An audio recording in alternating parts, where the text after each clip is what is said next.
The stars over Colony 14 flickered with an eerie glow as Captain Ryan Hall watched the scanner feed in silence. The humans had been living on this distant world for nearly 5 years without incident. Now ships they had never seen before were entering orbit in perfect formation.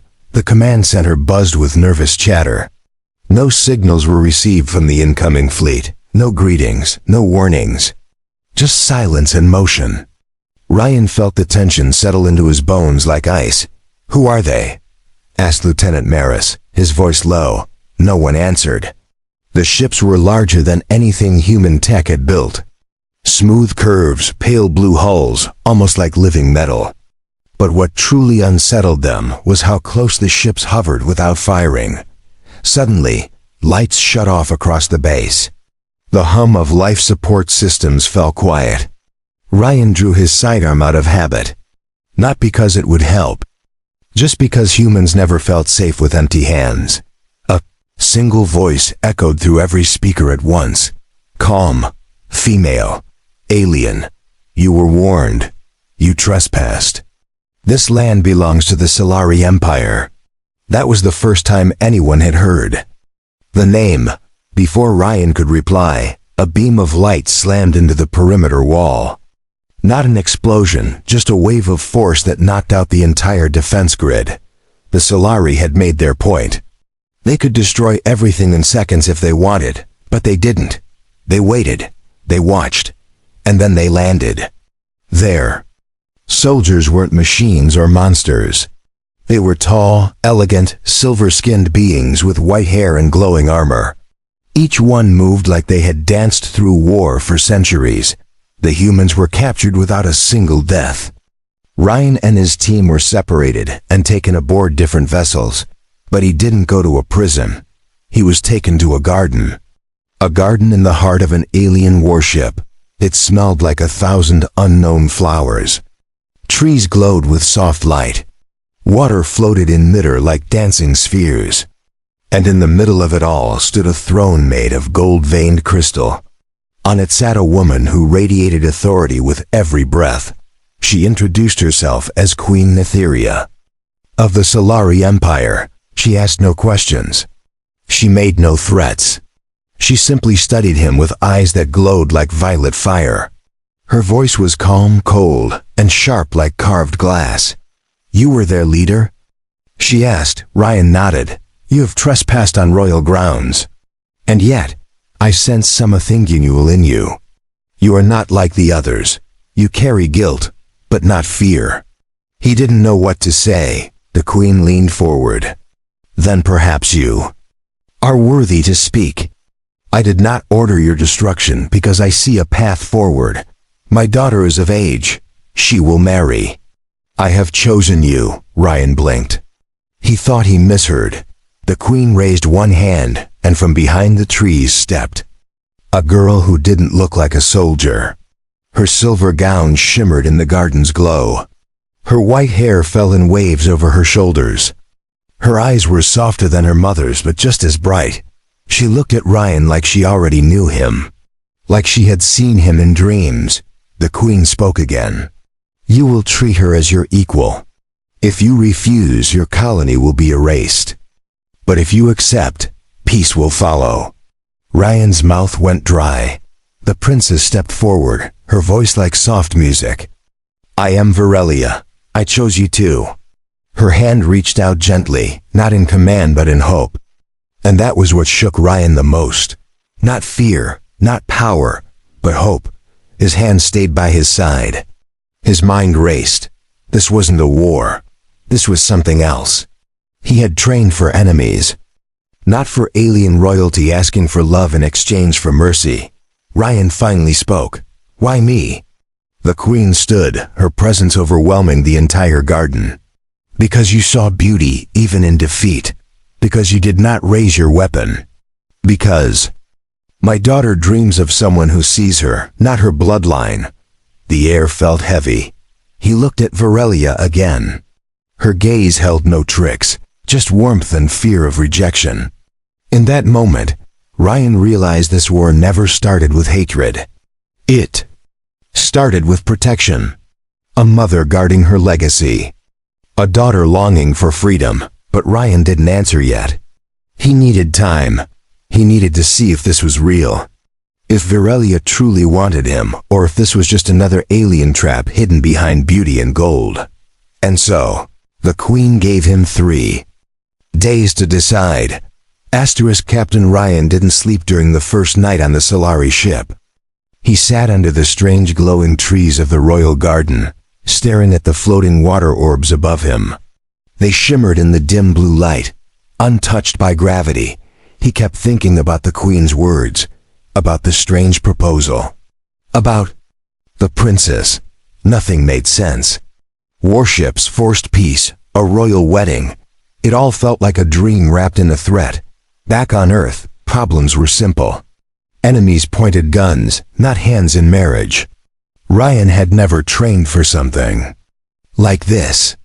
Diplomacy wasn't his strength, and marriage to an alien was far beyond anything he imagined. Footsteps behind him broke his thoughts, light, careful, and familiar. He didn't turn until she spoke. "You haven't eaten anything," Virelia said gently. Her voice was softer than before, less formal. Ryan stood slowly, hands at his side. She wasn't dressed like a princess this time. No crown, no jewels.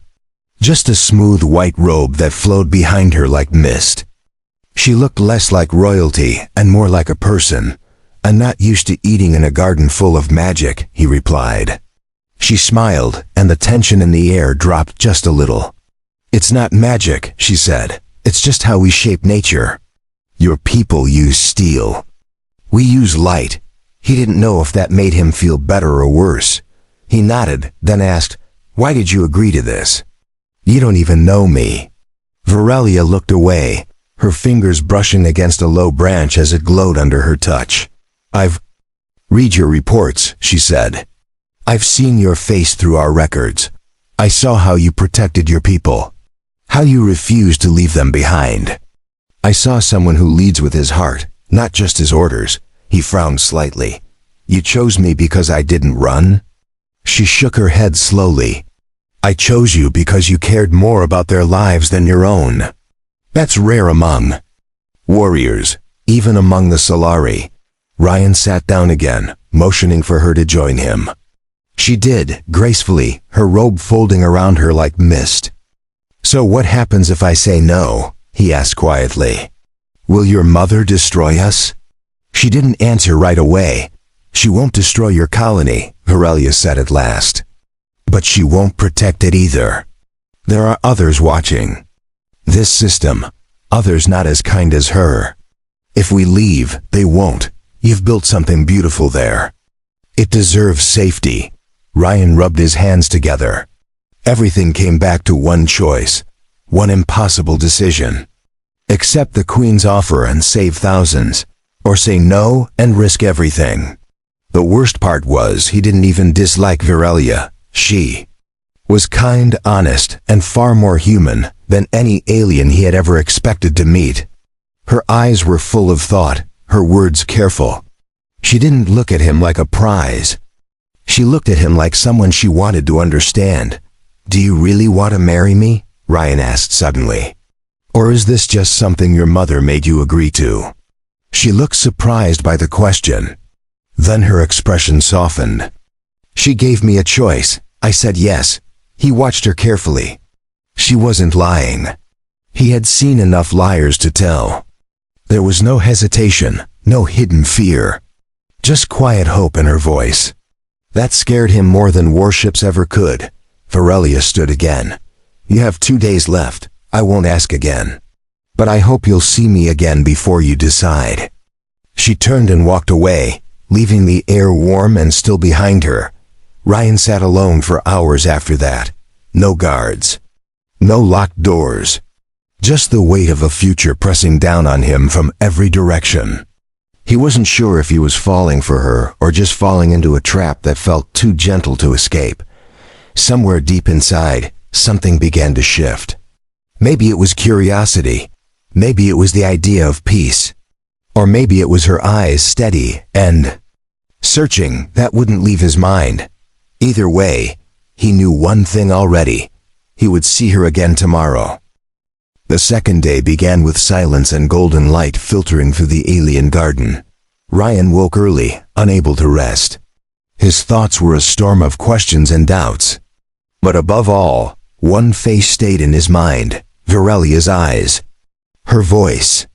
The way she didn't demand but asked. That was the difference. The queen gave orders, the daughter gave choice. And somehow that mattered more than anything else right now. He walked the path that led through the glowing plants, past the hovering fountains and toward the wide archway where the ship opened into a massive hall. There were no guards again. Just open space and strange peace. He expected Virelia to appear at some point, but instead, a Solari male waited for him in the hall. Tall, silver-skinned, eyes glowing faint blue. He wore armor like liquid metal and carried no weapons. "I am Ketharin," the man said. "High Sentinel of the Solari Guard. The Queen asked that I train with you. If you are to stay, you must learn how to survive among us." Ryan raised a brow. "Learn to fight you?" Ketharin smiled. "No, learn to fight with us," he said. The words had weight. Ryan followed him to an arena within the ship, made not of stone or steel, but shaped crystal. It shimmered with every step they took, changing color with motion. There, he was handed a Solari staff. Lighter than metal, but stronger than steel. Ketharin did not waste time. He attacked. Fast. Fluid. Ryan barely blocked the first strike and stumbled back, breath sharp in his lungs. They fought for nearly an hour. Ketharin pushed him hard, not cruelly, but like a teacher testing his student. When they finally stopped, both were breathing heavy, sweat darkening their clothes. "You learn quickly," Ketharin said. "You do not rely on anger. That is rare among your kind." Ryan nodded, still catching his breath. "Anger clouds judgment. I can't afford that anymore." Ketharin handed him a drink that tasted like mint and light. "I hope you choose to stay. Our people have enough war. We need bridges now." Ryan looked at him carefully. "Do you support your queen's decision?" The answer came without pause. "I trust her judgment. And I trust Virelia's heart. If she sees something in you, then so do I," Ketharin said. There was no sarcasm, no tension. Just quiet belief in his tone. Later that day, Ryan returned to the garden and found Virelia kneeling by a tree, planting something. Her hands were covered in glowing dust, and her smile was calm. She looked up when he approached. "I didn't expect you so soon," she said. Ryan knelt beside her without a word. He reached out and touched the soil she had scattered. It felt warm, alive, like everything on this ship was breathing together. "You know," Ryan said, "back on Earth, we believe that love is something that grows, not something that starts with a command." Virelia glanced at him, her smile fading just a little. "That's why I didn't command it," she said. "My mother gave you a demand. I give you my heart. You're free to break it. I only ask that you look at me without fear." He met her gaze, and for a long moment, neither spoke. She wasn't just beautiful, she was vulnerable. Strong enough to offer herself without knowing what answer would come. "Do you believe in fate?"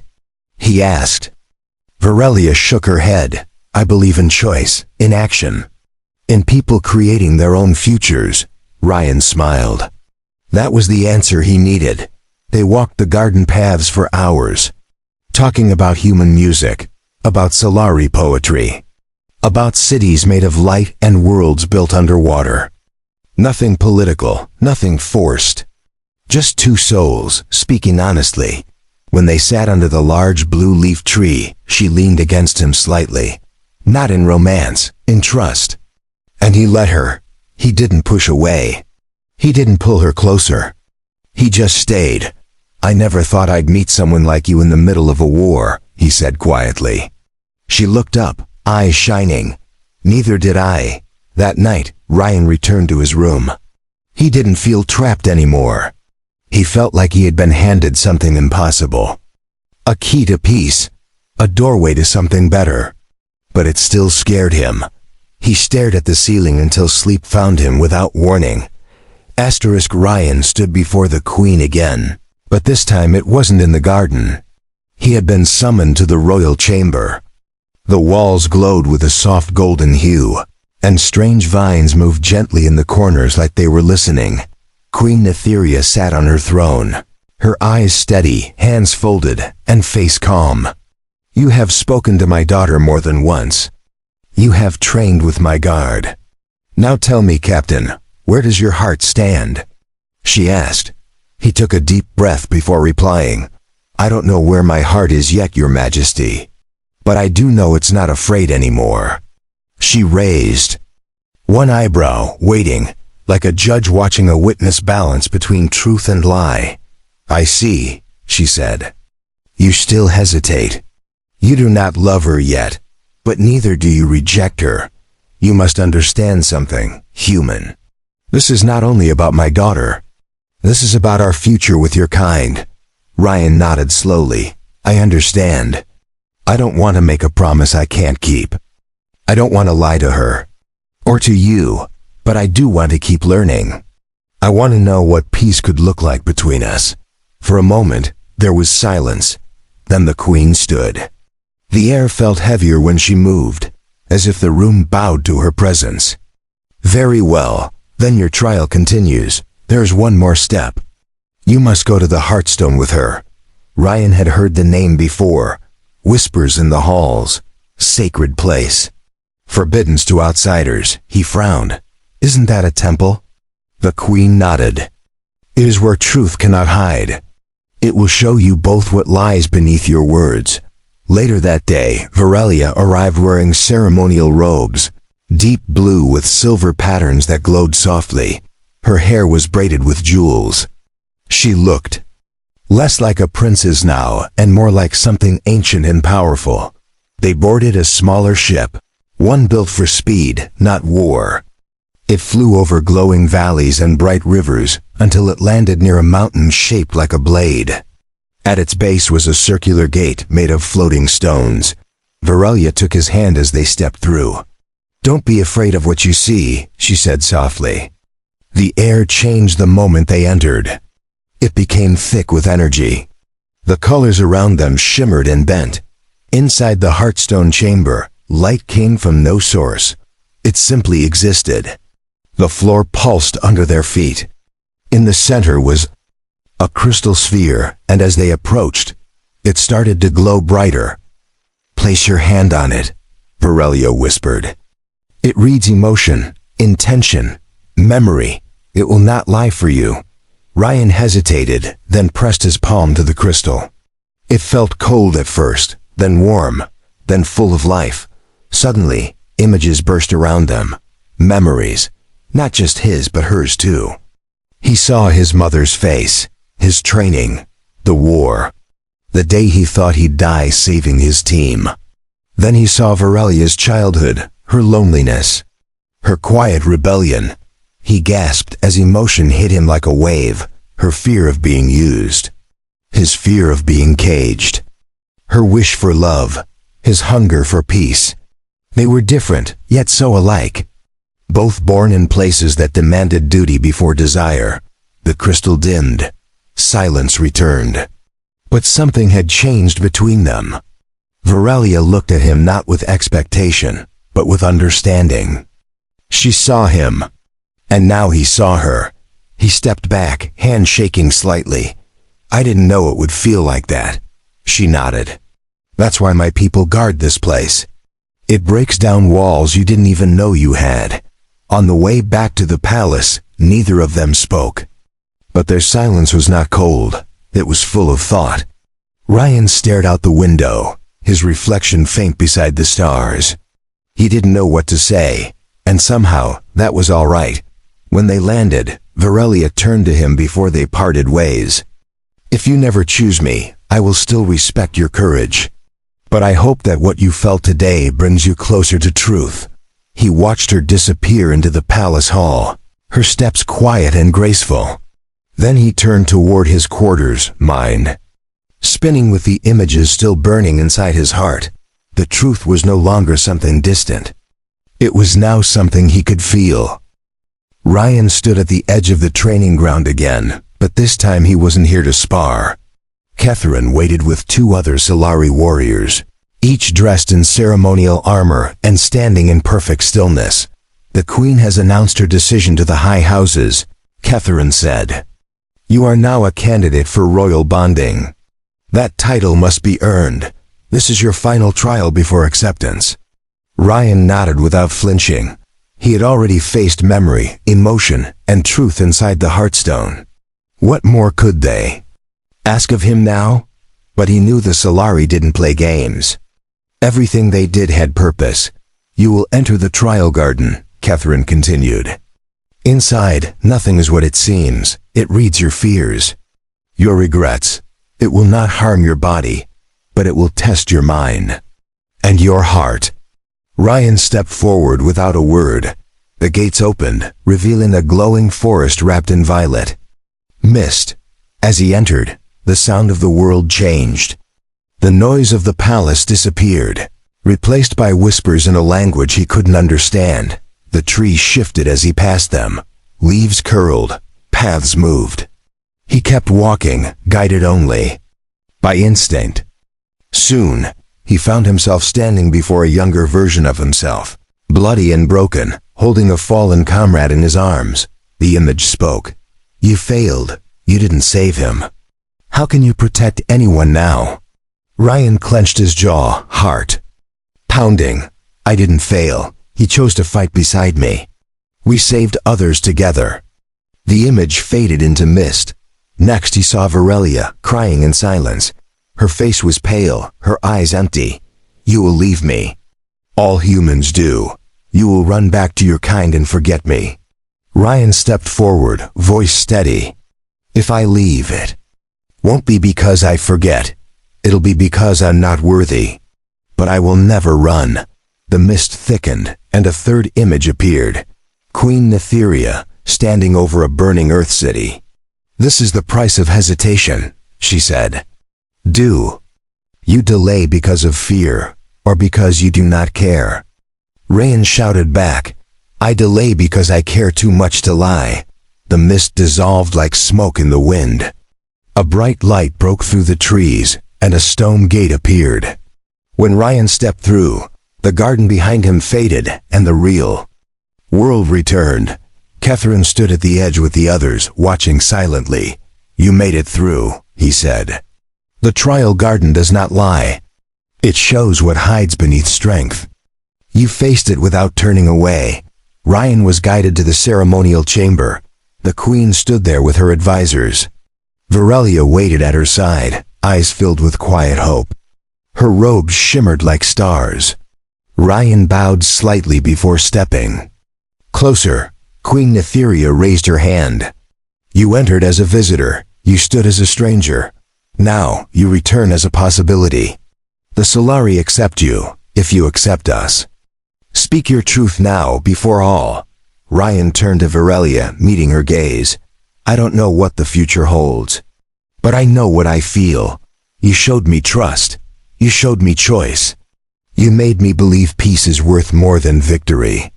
I don't know if I'm the man you dreamed of, but I want to find out." The chamber remained silent. Then the Queen spoke. "Then you will begin the binding process. In 3 days you will stand with my daughter before our people.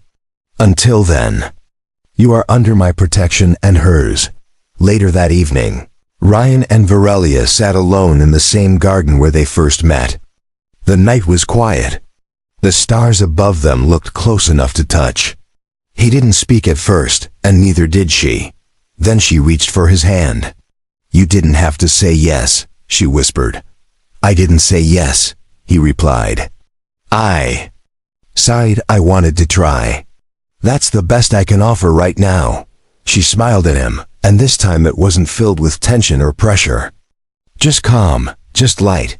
That's more than enough," she said. Trying is where love begins. They sat in silence, not because they had nothing to say, but because silence now felt safe between them. *. The next morning, Ryan stood on a high balcony overlooking the palace. Below him, Solari citizens moved like waves of light. They had gathered for the binding ceremony, though it was still 2 days away. Word had spread quickly. A human chosen by the Queen's daughter. Some were curious. Some were doubtful. Some were angry. Ryan didn't blame them. He would have felt the same if a stranger was suddenly asked to join his own people. Behind him, Catherine stepped onto the balcony. They are watching, but they are not your enemy. They just fear what they do not know. Ryan gave a small nod. That's fair. I used to fear them too. Catherine looked over the crowd, then placed a hand on Ryan's shoulder. Soon, you will walk among them. You must let them see your truth. That is how bridges are built, not through words, but presence. Ryan walked with Varelia later that day, this time through the city's open streets. The guards did not follow. Number 1 stopped them. People watched from windows and balconies, their faces unreadable. Children ran up to see him, pointing at his boots and strange clothing. One of them offered him a glowing fruit, and when he smiled and took it, the crowd began to relax.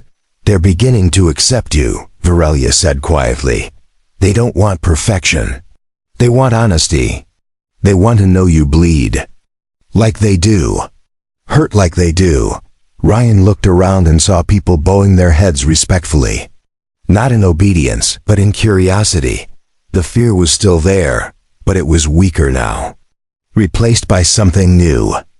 Something fragile and growing.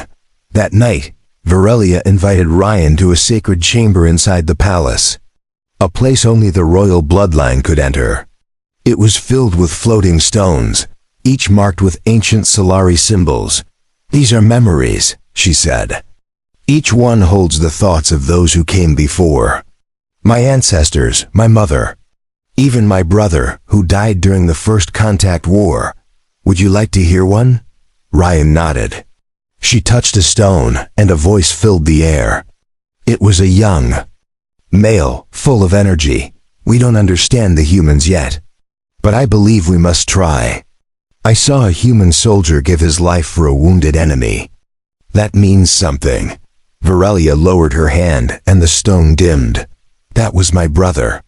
He died not long after recording that. He believed in peace more than anyone I've known. I want to finish what he started. Ryan looked at her. Really looked. Her voice didn't shake. Her eyes didn't tear. But the weight of her loss was in every breath she took. She wasn't a princess trying to look strong.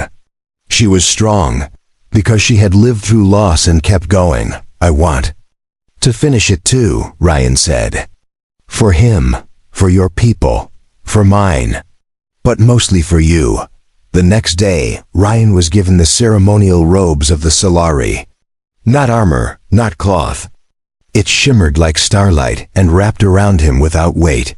As he looked in the mirror, he barely recognized himself. Catherine approached with a small box. Inside it was a ring made of a blue gem that pulsed like a heartbeat. This is not for control, Catherine said. It's a promise between you and her, that whatever happens, you face it together. Ryan took the ring with steady hands. She doesn't want to be saved, he said. She wants to be chosen. That's why I'm still here. Because I've already chosen her. Varelia waited in the garden, her dress reflecting the moonlight. When Ryan stepped into view, her smile lit up the space between them. He walked to her slowly, then knelt and offered the ring. I'm not perfect, he said, but I will never lie to you. I will never run from you. And if this is what peace looks like, I want to build it with you. She took the ring and placed it on her finger.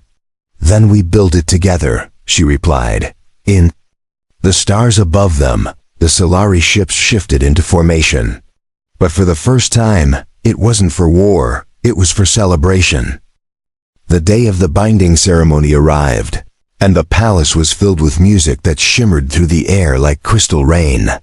Solari banners stretched across the sky, glowing with light that pulsed in rhythm with the city's heart. Ryan stood in front of a mirror, adjusting the collar of his ceremonial robe. He had never worn anything like it. The fabric moved with his breath. The colors shifted softly as if responding to emotion. Catherine entered the chamber silently. He placed a hand on Ryan's shoulder and nodded once. This is the final step. You are no longer a visitor. Today, you stand beside her as one of us. Ryan gave a quiet breath and followed him out. The hallways were filled with Solari citizens, nobles, soldiers, elders, all standing in rows as he passed. No one spoke, but many bowed their heads with silent respect. When he reached the central courtyard, the queen was already waiting on her. Throned, Aurelia stood beside her, radiant and calm. Her dress shimmered like water under starlight, and her eyes found him instantly. As Ryan stepped forward, the crowd parted. The path to the center opened, lined with glowing petals that fell from the sky. It was not a display of wealth. It was a display of trust. The queen rose. Before us stands the man who did not run, who faced his own fears, and ours. Who saw my daughter not as a symbol, but as a soul. Today, he stands not just as a human, but as a chosen bond of peace. Aurelia took a step forward. She held out her hand. Will you walk this path with me? Not because you are told. Not because you are bound, but because you believe in me as I believe in you. Ryan took her hand, his voice steady. I do, not for survival, not for duty, but for the future we choose together. The crowd remained silent for a heartbeat longer, then a soft chime rang out. One by one, Solari began to raise their hands, touching their fingers to their foreheads in a gesture of acceptance. As the queen stepped forward, she spoke again. Then let it be known. From this day, Aurelia of the Solari and Ryan of Earth stand together, not as ruler and servant, not as conqueror and conquered, but as equals under the stars. The ritual was complete. And yet, before Ryan could speak to Aurelia again, an urgent voice whispered into the queen's ear. Her expression darkened, and the music around them fell quiet. She turned to Ryan and Aurelia. A signal has been intercepted. A foreign fleet approaches. Unknown origin. No response to hails.